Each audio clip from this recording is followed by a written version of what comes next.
Welcome to the Canadian Pizza Podcast, hosted by Canadian Pizza Magazine, the voice of the Canadian independent pizzeria, which delivers to the industry the latest information on market trends, research, recipes, innovations, news, and new products. You've tuned in to hear compelling conversations with people influencing the pizza industry in Canada. I'm your host, Colleen Cross of Canadian Pizza Magazine. Our guests today are Rocco Agostino, Executive Chef Partner of Libretto Restaurant Group and Enoteca Sociale in Toronto, and Hilary Drago, Director of Operations with Libretto Group. This well-respected Toronto business, focused on VPN-certified Neapolitan pizza, recently switched gears to rebrand its flagship location on Ossington Avenue in Toronto as Bar Libretto. The menu includes Neapolitan pizza, small plates, easy to share bites, course cocktails, wine, and it has 2 distinct happy hours. And the atmosphere is designed to encourage people to linger. So we're excited to have Rocco and Hilary on the podcast today to tell us more about this change in direction in their location and to learn how it's been. Welcome, Rocco and Hilary. Thank you. Great to be here. Yeah, Thanks for having us. Appreciate it. Thank you. So happy to have you here. Congratulations on this new direction. It's very exciting. Thank you. Yeah. We're excited. Yeah, well, let me just start by maybe letting you have the floor and tell us a little bit about kind of the mission and vision behind Libretto in the first place. What was your goal in opening back in 2008? It's been a while now. And how's the business grown? Yeah. Yeah, tell our audience more. Some people, if they're outside the Toronto area, might not be familiar, and For sure. We'd love to know more. So Pizzeria Libretto started in 2008. That's 18 years ago. And the idea behind it, or the mission behind Libretto, when we first started out, was to bring Neapolitan pizza to Toronto. We also wanted to be in a neighborhood, be part of a neighborhood. We wanted guests to feel comfortable coming into the restaurant.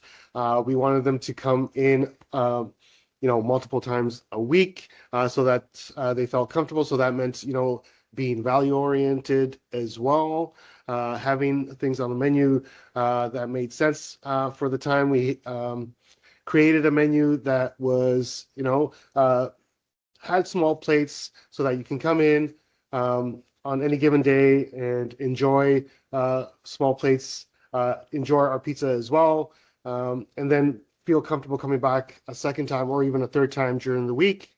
A place where you can come in and meet friends, chat up the server, the bartender, and be hospitable to the neighborhood itself.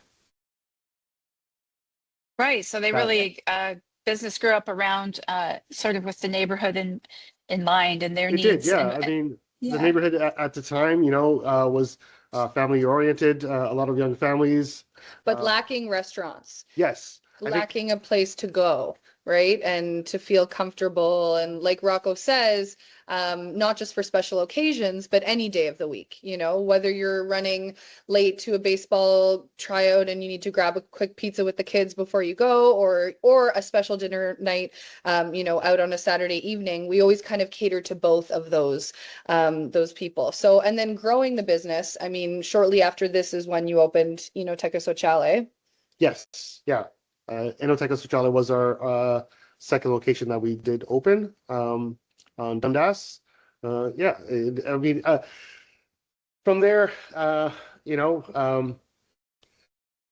we wanted to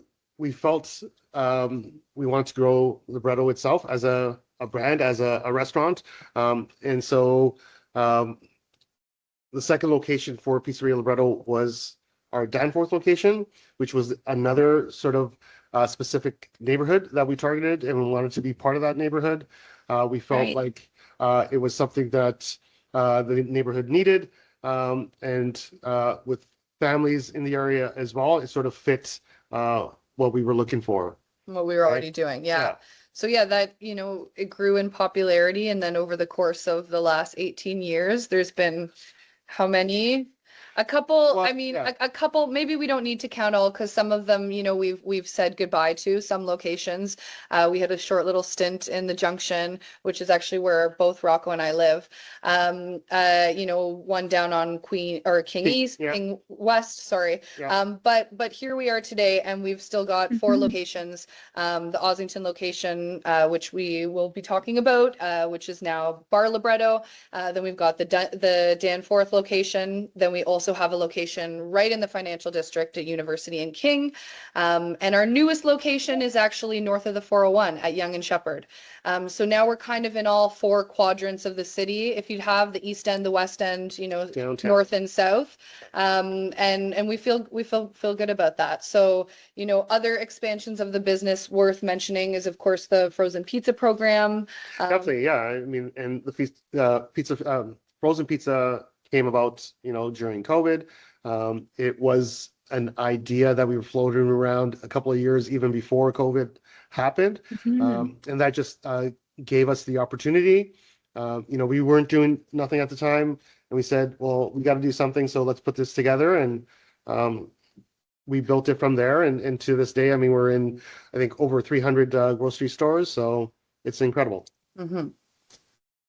Yes, that's great. That's taken on a life of its own, and definitely other pizzerias of your size and smaller have kind of got into that a little bit, as you say, during the COVID time, and just to For sure. get the people out to the pizza, get the pizza out to the people, and even just in their local grocery store and that kind of thing. But yeah, you're in some major markets there. Well, listen, let's talk about Bar Libretto. Yeah. You mentioned what the neighborhood was like. You kind of painted a picture in 2008. So how has it changed, and you know, why did you decide this change, and who are you targeting I with mean, the after change? 18, yeah, after 18 years, you know, you sort of have to notice what's happening around you, adapt, and be open to change. Yeah, the I word think, change that you mentioned is key. We needed yeah, a change, right? And you have to be open to it. for sure. And I think after the 18 years that we've been on the Ossington Strip, we've seen a little bit of a change in the last couple of years where, you know, the crowd is a bit younger, it's a bit more bar focused, and people are looking to sort of go out and you know, Late night. late night as well. So we sort of said to ourselves, this is something that we sort of need to listen to, see, and focus on, right? If we want another 18 years out of our Ossington location, Yeah. Definitely. right?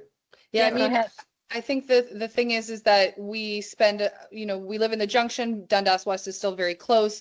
Rocco and I spend a lot of time here. Enoteca's around the corner as well too. And you know, with the business hours of operations that we had and the model that we had at Pizzeria Libretto, you know, we were noticing that the people weren't there, quite frankly. But people were still on Ossington and coming to Ossington. So we had to really, like Rocco said, take a look at, you know, we started as a neighborhood restaurant, and we need to, if we're going to continue to evolve, continue to be what the neighborhood needs us to be. And it was quite obvious by, you know, sales, and things like that it wasn't what the neighborhood really was looking for anymore, Pizzeria Libretto. So, but we also didn't want to just completely change from who we are. Although I say change is really important, we've been using the word evolution a lot more, because it's a mature evolution of, you know, what we were 18 years ago. It makes sense. You've Yeah. built such a brand. Yeah. I mean, we definitely wanted to bring, when you talk about menu itself in Bar Libretto, take it back to what we started out as with the small plates. We didn't want to get rid of, I mean, we honestly couldn't get rid of pizzas, but we wanted to sort of focus on the pizzas that we were known for as well. Neapolitan pizza.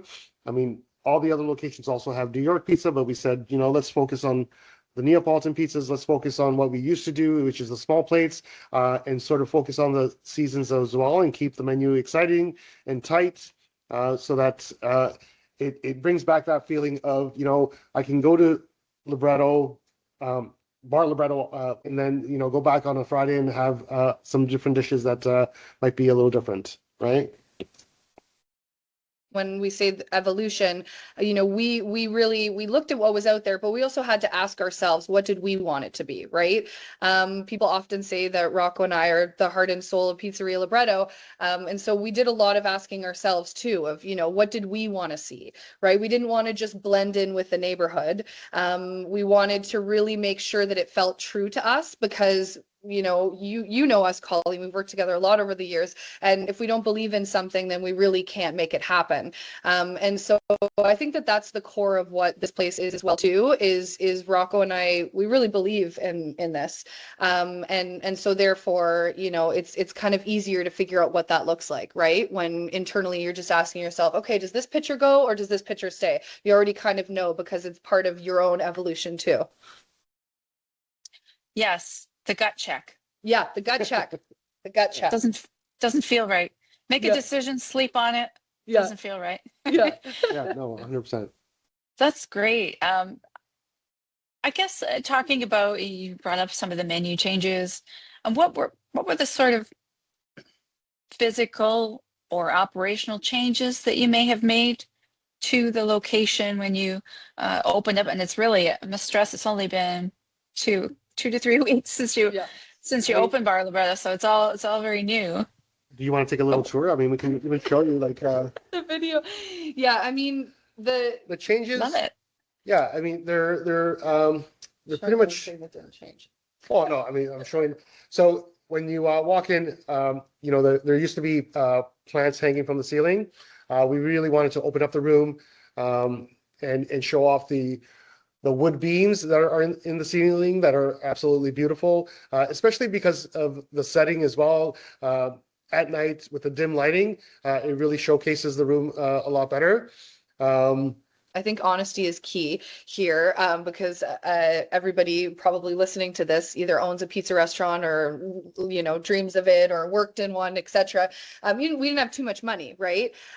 So we had to consider the things that were strategic and what we really needed to do. And so, the base of this place is quite beautiful. Like Rocco mentioned, these beautiful wood beams, which we had, at some point in one of the renovations decided to cover up with more florals to make it more family friendly and inviting. So we really kind of stripped things back, if anything.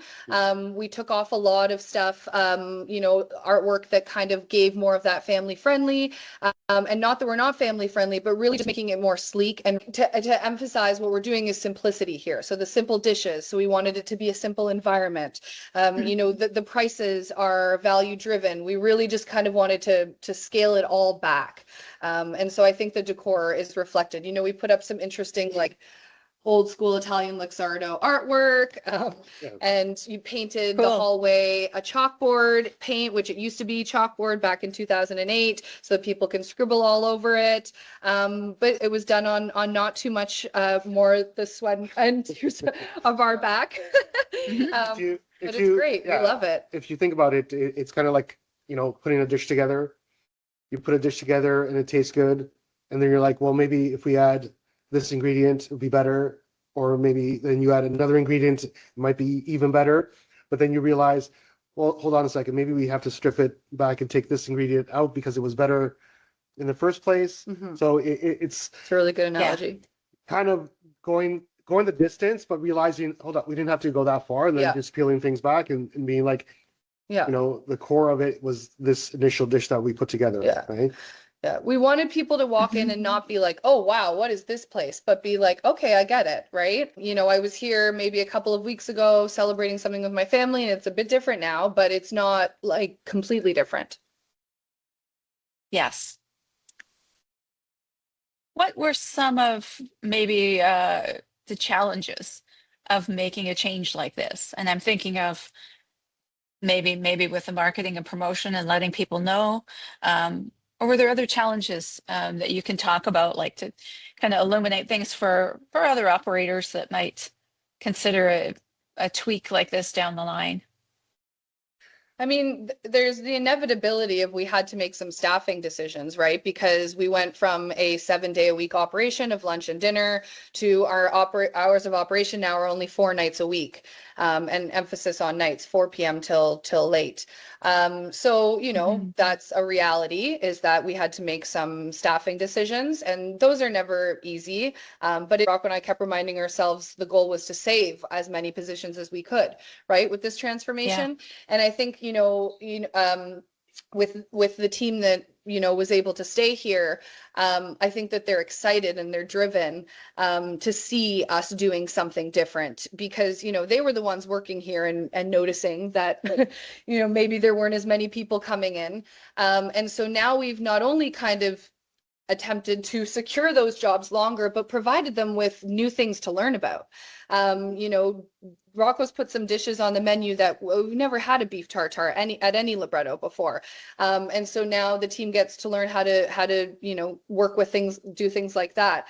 From a front of house perspective, we've really expanded the cocktail program to put an emphasis on it. So, we've got a huge martini program, and now the team's learning how to do cocktails and stuff that they weren't exposed to before.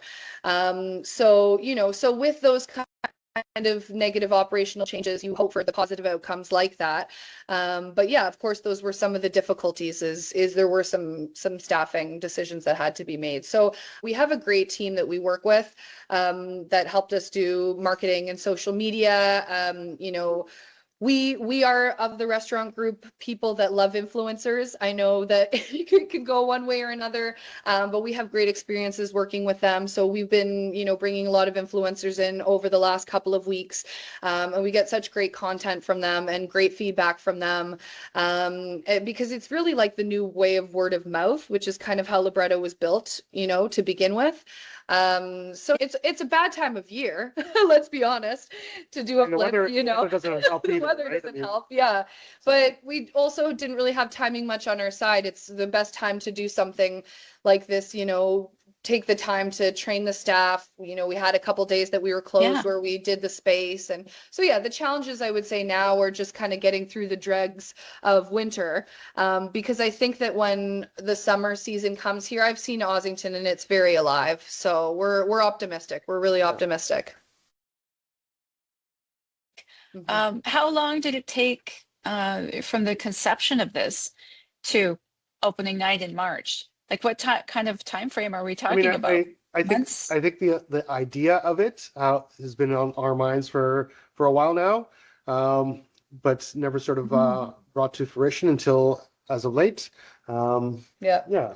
I mean, we didn't have much time. Again, really talking to owners and operators out there, that every day you're closed is a day you're not making money. So we really didn't have very much time to actually quite literally flip the space and do the concept change. We did have time to work on the menu, right? So we sort of solidified the menu beforehand, cocktails as well, and sort of that aspect of it, right? Yeah, but in terms of a space flip with, everything that we did, it was, just under a week. We were only closed we only closed for 3 days. And so, worked pretty hard those 3 days, and then we did a soft open, right? Invited friends and family, and again, like, the marketing is now just kind of starting to kick off. I'm sure the season you're coming up on, it's going to be exciting. People are wanting to be outside more as it warms up. Not today, but soon, hopefully soon. Yeah. Soon. It makes me think of, things you've been reading about. People not going out, maybe looking for a place to go out, maybe don't want to necessarily go to a club till 1 a.m., that kind of thing. Have you been kind of keeping abreast of those kind of trends? I think the component to it, which we haven't touched on too much yet, is the entertainment aspect of it, because we knew from the get-go that was something that we were going to have to do. Because, why come to this bar as opposed to the bar across the road or the bar down the street? Because Ossington is very busy and there are lots of bars here. So, value is obviously a big pull for that. That's why we've got these happy hours. You can get like $4 shots after 9 p.m. and all sorts of stuff like that. But we also knew that we needed a reason so that it wasn't just a pit stop. Why would you stay for a couple of rounds of drinks? So every night we have entertainment. On Wednesdays and Thursdays, we currently have live music. It's just a one-man band or one-woman band or one-person band, I should say. Space doesn't give too much to it. And then on Fridays and Saturdays, we have a DJ. And so that's usually about 8 p.m. It starts. Great. 8:30-ish. 8:30 to late. I'm looking forward to the entertainment aspect of it growing. I really want to make sure that we're connecting with them in that sense as well too. So we were fortunate enough to have connections of people that we're using that we're very happy with. But I can also see it growing to more entertainment and more arts. Maybe this is a great place to have a book launch or something like that. So I could see we want to bring that entertainment level in as well to the space. So that's pretty key. That seems very smart. And when you think of people plunking down their money for a drink, a drink is just a drink. And you're right. If it's just somewhere pleasant to spend some time, it feels like value. Can you talk a little bit about the idea that, you're having a value menu? Was it kind of a balancing act to think, how are we going to split our menu and time and effort between these two very compatible parts of what you're offering? It's a very key component because at all of the librettos, our food sales are very high, Majority of the sales are. Majority sales, right? Mm. And as great as that is, because we have great food, it puts a lot of pressure on the kitchen. It puts a lot of pressure, on the team. And so as we do know that alcohol, you typically see more benefits from it. So it was strategic to make sure that people, by first of all changing the concept to a bar already gets you mentally thinking a little bit differently, right, about what you might come here for. But then making sure that it was value driven was a key element to it, because so in 2008 when Pizzeria Libretto first opened, it was right in the middle of a recession. And we're in another time where economically everyone is struggling. But life is stressful and we still need to enjoy it. And so, people are still going out and still spending money, but they're being a lot more careful and a lot more strategic, as they should be, as I am. I look everywhere for half price bottles of wine. That's where I'm like, where's the closest place that has that, right? If I'm out with a friend. But you also want it to be like the half price wine or drinks for that matter, but you want the place to also be hospitable. Right? Yes, of course. And have that sort of connection with the restaurant or the bar or wherever you're going, right? Yeah. That's for me, it's something that's really big, and I look for when I'm going out as well. Yeah. And a big part of this here, even with the menu being value oriented and the drinks being value oriented, we wanted it to sort of feel the same, right? Where people come in and, if, you have a family or kids or whatnot, so to feel comfortable coming in at the beginning, and then it sort of transitions and you see the crowd change as the night continues on. They want your business. They want you to be there. And feeling comfortable walking in and like wanting to sort of be in a place where you want to spend your money, however much you have or One of the things that we did strategically from an operations perspective to kind of encourage that dialogue between guests and our team which was something that, Rocco had back in the beginning, but certain menu items maybe not listing what the full item is. Like for example, for our glasses of wine, we have our house wine and then we have our feature wine, and that's what the menu says. And the feature wine is rotating and it's never going to be printed. And so therefore it kind of requires dialogue to be happening initially from the server or the bartender to the guest to explain what that is, right? And that used to be so much, storytelling used to be so much a factor of what Pizzeria Libretto was in the beginning, especially bringing Neapolitan pizza here for the first time. It had to be part of our model. So, but things have changed. The hospitality industry has shifted. Expectations are different sometimes with certain front of house staff, and where our menu is, you can just read it and completely understand. So very strategically at this location to encourage that hospitality to happen a bit more organically. As Rocco mentioned, it's so key. We did that with some of our menu offerings so that, there has to be that conversation. And then the Yes. guests trust you more too, right? Yes, They look yeah. at you more as a leader of the experience as opposed to just an order taker, right? Because if you know enough about this feature wine and can explain it to me and why you love it so much, well, what do you recommend I eat? Right? And that's the experience Yes. we're looking for. That's really what we're trying to get back to here at Bar Libretto. Which sounds like it would be a little bit of a learning curve maybe for some staff Yes, who for are, yeah, sure. Yeah. because you do often have that. I guess what makes you be a server that you're comfortable with people, but just kind of makes you require that conversation. Has there been a benefit to staff and to your team, and maybe morale change in this change that you've made? What's been kind of the most positive that Most positive. reaction that people have had? Well, from my point of view, I mean, I feel that as far as the menu is concerned, there's dishes on there that they weren't familiar with and haven't seen before, and we're excited about learning and putting together. Right. Right? Yeah, when you've worked at a place and you can tell what's happening, it's quite natural. And I've worked at them before. I've been in this industry since before I was legally allowed to be. I've worked at places before that are, going to close and have closed. And oftentimes there's an energy that comes with the owners there, understandably, right? I know what it's like to have everything invested. I don't personally, but I've worked so long at this company and seen it all because the owners are so transparent. They saw how excited and re-energized we were, and the fact that we were putting effort and our time and literally physically transforming the place ourselves and coming up with a menu and ordering new products and showing them ourselves how to do it. And I think that in itself was probably the best for them to see that okay, no, it's not going to close. We're going to do something new and cool, and everyone's excited about it. And it's not just a band-aid.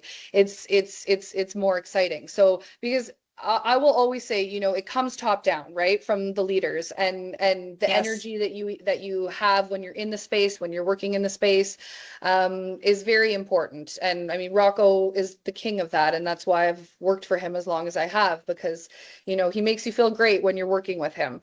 And so we're trying to continue to do that at all of our locations, of course, as well, but at a location where, like I say, it was not doing as well, and everyone here knew it. And I think that they all just are so excited that we're excited, and we've passed that down. It's also been a lot though, right? It's been long days, overwhelming. They're used to closing at 9. Now all of a sudden we're like, it's 2. So it's been a very overwhelming process. The team's been incredible. Everyone's working really hard to help us figure it out. We've said a lot of that to the team, that the first day that they were here asking a million questions, we're like, we don't know either. We're figuring this all out. We think that this is what it's going to be, but we don't know, and we want your input. And I also find that personally exciting. Their opinions absolutely matter, and are key to making this place a success. So Yes, and I would think once it gets going in this direction, there you may attract people who are maybe looking for more of that that's the goal. 100%. Absolutely. in their for sure. positions. Absolutely. Yeah. No, thank you. That's very helpful, I think, for operators, just to see, being real about how it's not always a neat process. I'm sure it's quite messy. You just have to, you're always being through it. open. You don't But that's what really have change time to is, close right? down. Yeah, Yeah, that's what change yeah, is. yeah. It can get messy at times, right? And you just have to be willing to do it. I mean, and it's why Rocco and I work Mhm. very hard every day, and we have for many years to earn the trust of, all of our employees. And I don't think that I'm loved by all. I'm sure Rocco is. But I sometimes have to have tough conversations. So, but I do think that at the core, people know how much we love them and this company. And you need to build that trust before you enter into a situation like this, right? Because there was a lot of people, the day that we had to make these phone calls and let people know what was happening, there was a lot of me saying, I know this is a big change, but you've got to trust me, right? And if we hadn't worked so Right. hard on building that trust up until that part, it's a lot harder to believe, right? So transparency is key. Being in the space with the people, and we were even prior to this. So all of that is really important. Yes. We try to equally spread our time at all the locations. We don't have a head office, Rocco and I. So we're, Our office is the restaurant. Our office is the restaurants. You have to Right. be with the people, otherwise you really are completely out of touch, in my opinion. Well, definitely, you've got the experience to back that up. A lot of our listeners will be operators, owners, operators, maybe someone looking to start a business. If you could talk a little bit about leadership and being agile when there's, times of change and you kind of need to make a decision, your staff needs, your employees need from you most at times like this. Or do you have any words that you'd like to share with other operators? I think the biggest thing as far as leadership is concerned, and I think presence. I think lending an ear as well and listening to your staff is very important. There's an analogy that I came across and I heard, and it sort of made sense to me. I'll give it to you as well. It's like driving a car. You're in the driver's seat, you're the leader, and you have the passengers. So if you're driving and you want them to have a smooth ride with you, you're going to be cautious of that. You're looking ahead, you're looking on the sides, right? You're not braking hard. You're gently putting on the brakes so that the ride for them is as smooth as possible. But if you're not a good leader or a driver, for that matter, and you're slamming on the brakes and they're jerking every time that you're making any turns, Welcome to the they're going to Canadian feel it as Pizza well, Podcast, and it's hosted just by not going Canadian to Pizza work. Magazine, If that the makes voice sense. of the Yes. Canadian Independent That's a Pizzeria, great analogy. which And delivers always to the looking industry ahead, the latest right? I have to information work on on that with my market driving. trends, Like, research, where's the next recipes, turn? Always have to look innovations, ahead. news, and new That's products. the biggest window. You've tuned in to hear compelling rearview conversations mirror with people is influencing the pizza small, industry right? So in you Canada. can't focus on the Behind. behind. Yeah. Wow. Oh, that's great. I love it. Yeah, I mean, and I think for me, the biggest thing is, like Rocco says, and I'll just keep emphasizing, presence and accessibility. My team knows that ultimately they could always reach me if they actually needed to the Canadian Pizza And I've had Podcast, team members reach out to hosted me by for help Canadian in Pizza situations that had Magazine. nothing to do with work. And that really makes me feel good. I think that, definitely when at any time, I mean, when has it been a super great time for the restaurant industry since the pandemic? I hate that we're still saying that, but we're still saying that. Things are still challenging. They get ever more challenging. Cost of goods and everything is rising. And so, I think the level of transparency is very key. We're very transparent with our teams. All of our management teams know where we end every month financially. And that may shock some owners and operators. But really, if you don't actually, it is so easy to think a place, is busy and successful if you don't understand everything that goes into it. So we lead with a level of transparency always. And then the second part of that is reassurance, right? Even if things aren't looking great, we reassure them that we're here to figure it out. Right. And so that kind of played into how we managed this situation, is really making sure, they saw what was happening, but we showed them the changes that we were going to make. So the transparency, the presence, the personal phone calls, and then, and all of that, goes so far because, all the people know us. Right. So, but I can't emphasize how it's important the whole time, right? Like you can't just wait till you're in a situation that's difficult and then be like, hey, I'm here, do you need anything? Or, you can trust me. Like you always have to constantly be building trust with your team and working with them. And it's not just about the bad times and not just about the good times. It's about all of the times in between. Which is why we're always at the restaurants, especially this industry, somebody is way more likely to tap you on the shoulder and say, hey, I want to talk to you for 1 second instead of sending you an email, right? So, Definitely. that's how I find out all of the stuff I need to find out for the most part, is being in spaces, right? Whether it's a manager or an hourly employee that feels comfortable saying something to me, whether it's good, bad, question, whatever it is. And that's so key. Yes, I can't think of a better management team and ownership team and management team. Thank you so much for spending time with us today, telling us about your